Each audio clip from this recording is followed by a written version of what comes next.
What is it, we ask, what is it that you want that you currently don't have and can't see yourself getting, that you're using as your excuse to argue for your limitations and justify standing in the absence of what you want? Because there can't be anything that you want that you haven't yet let into your life experience that isn't coming, and that you couldn't let come so much more easily than you know.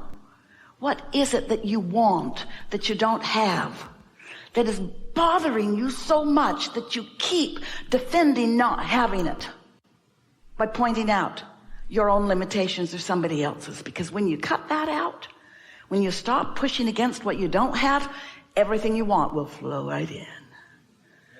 Others don't really like seeing that when it happens to you, because they often don't believe that it can happen to them. And maybe that's what's going on with you.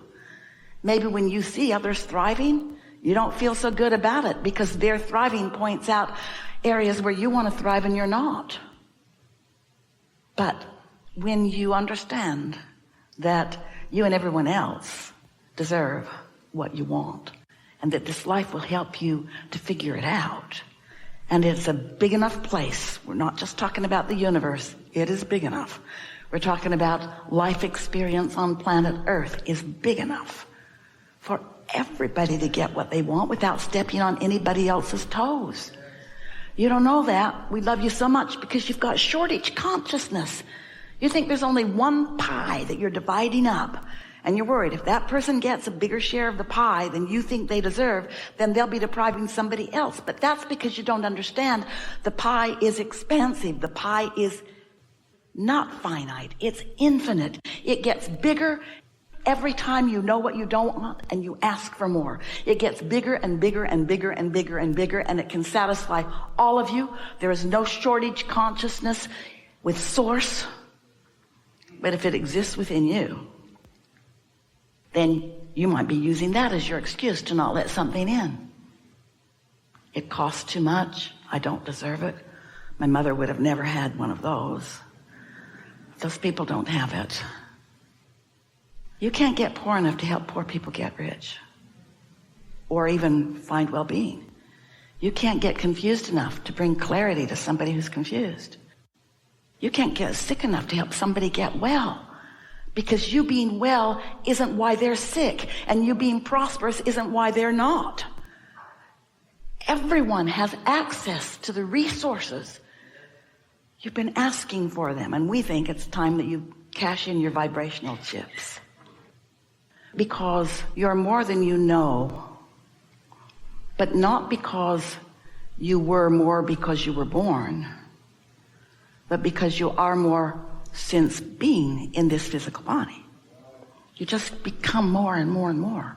Everything you live causes you, even when something that you're observing really bothers you and you're pushing really hard against it, in knowing what you don't want, what you do want is known. It's equally known.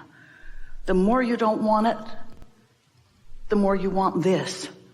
And the more you push against whatever this unwanted is, the more you create whatever this wanted is. That's what the expansion of the universe is about. But what we're about together is that often humans, doing just what you came to do, you become more and more and more and more and more, but you don't let yourself fully manifest the more that you have become because you're busy noticing where you currently stand. What is, it's lovely. You can see it and hear it and smell it and taste it and touch it and talk about it and define it and pigeonhole it and catalog it and make monuments about it and write books about it and talk to everybody you know about it all day, every day. You sort of kind of do that. And as you do that, you hold yourself in the vibrational frequency of what is, rather than in the vibrational frequency of what you have expanded to be. And so that's what we talk about all day, every day here, is how to humanly blend with the non-physical part of who you are, to allow yourself, to let yourself be who you really are. Because someone's rude and you want them to be nicer, You've created that experience. But if you keep noticing how rude they are, you don't let yourself live what you ask for, even with that rude one. That rude one cannot be less rude to you while you perceive them as rude. They might be nice to other people, but they will not be nice to you. It cannot be.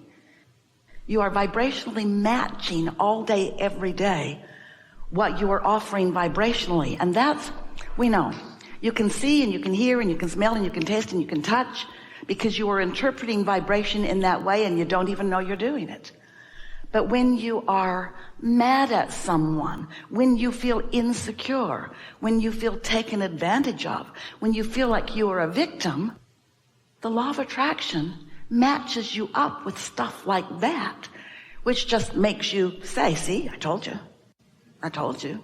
I knew that was how it was. Because what you believe is a practiced thought. A practiced thought is a practiced point of attraction. Point of attraction, point of attraction, point of attraction. That's what we want you to hear about. What is your point of attraction? What's my point of attraction? Well, a clue is, how do you feel? Ornery. Not doing so good right this minute. It'll be all right, though, because dominantly you're love. You're pure positive energy. That's who you dominantly are. But who are you letting yourself be in this moment and in this moment and in this moment?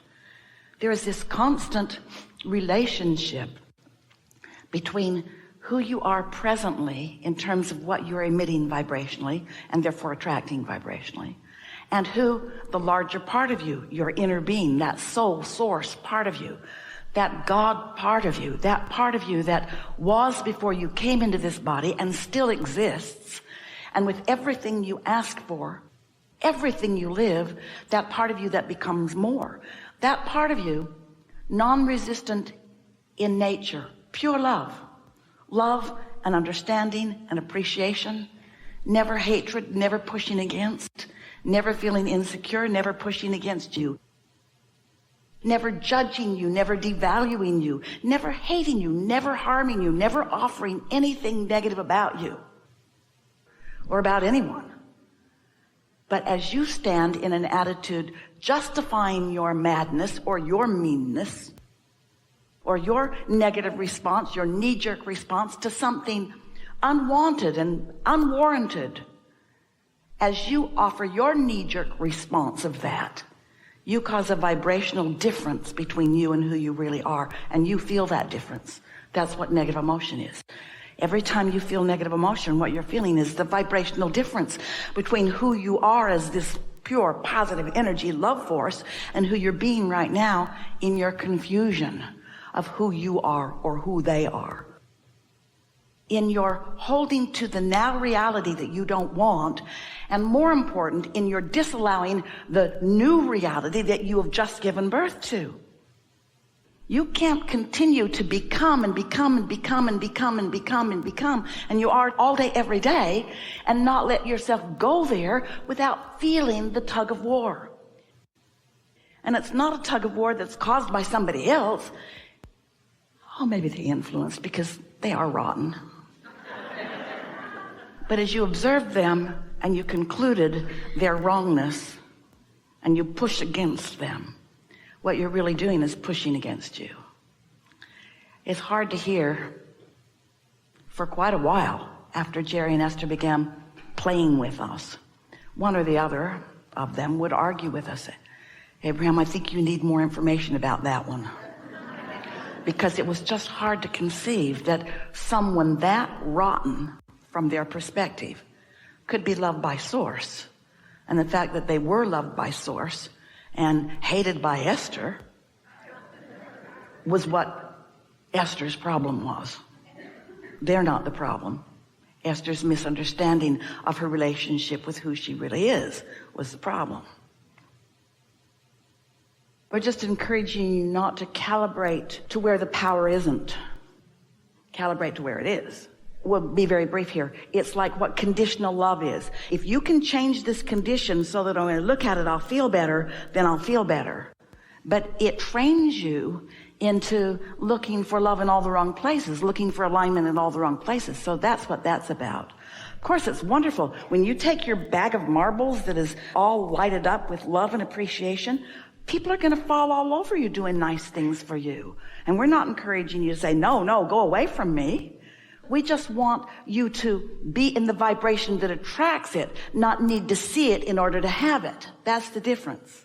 Unconditional love is loving because that's your natural state and because you want it and because you've learned to calibrate to it, and then everything that comes in response to that. The question is, when you have an impulse, if you're aware of how you're feeling in the now, and you are, Esther too, when you have the impulse, ask yourself, is the impulse coming from the upper half of the emotional scale? Is the impulse coming from alignment? Is it a message from source? Or is a message coming from guardedness? And it takes a little practice to get so that you can feel it. And the other factor that really, really affects this is how much does it matter? In other words, that bottle of stuff, it matters, but not like a tree falling on your house. So here's how it goes.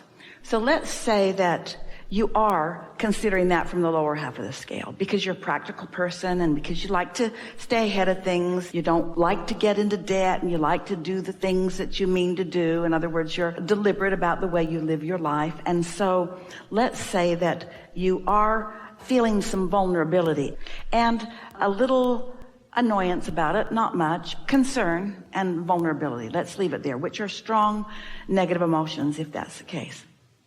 And so let's say that you feel that discord and you act from that discord. In other words, let's say that you move ahead with that and then you would know for sure. There are two ways to know what you've got going on vibrationally. One is by the way it feels, which is pre-manifestation. The other is by the way it manifests, which is post-manifestation. So now we've role-played that a little. Now let's say that you've decided to look for some existing matches. Not just about that, but about other things. What do you think is your best probability, which is a more spiritual way of saying chance? What do you think is your probability of finding a satisfying solution? To stay focused on what it is and take action from there, or to look for some existing matches that hook you up with what you want. And here's what we mean by this. Anytime you've looked at that and worried about it, you put what you want in your vortex. And what is it? Well-being is what you put there. And so anytime you're focused in a way that contradicts this that you want, you're going to feel discord. And so what you want to do is make your bag of marbles. This is really practical way to approach this. Make your bag of marbles full of, or have many subjects in it that are about who you are and how you want to live. I like being a good neighbor. I like getting along. I like that we are a lot of people sharing this planet. I like that. Now, maybe that's an easy existing match to make, and maybe it isn't. Still, we're hitting a little too head on. It's hard for you to find resonance with that. But pretty day, it's off the subject, and it seems stupidly simple.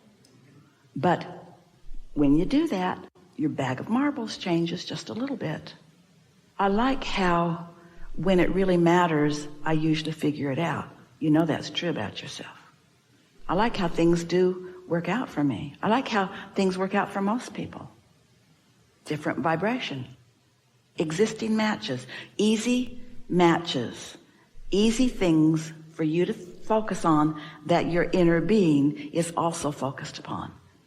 Thoughts that you can think that blend you with your inner being. On or off that subject. Go as far from it or as close to it as you want to. That's so powerful. It's going to be such a good day.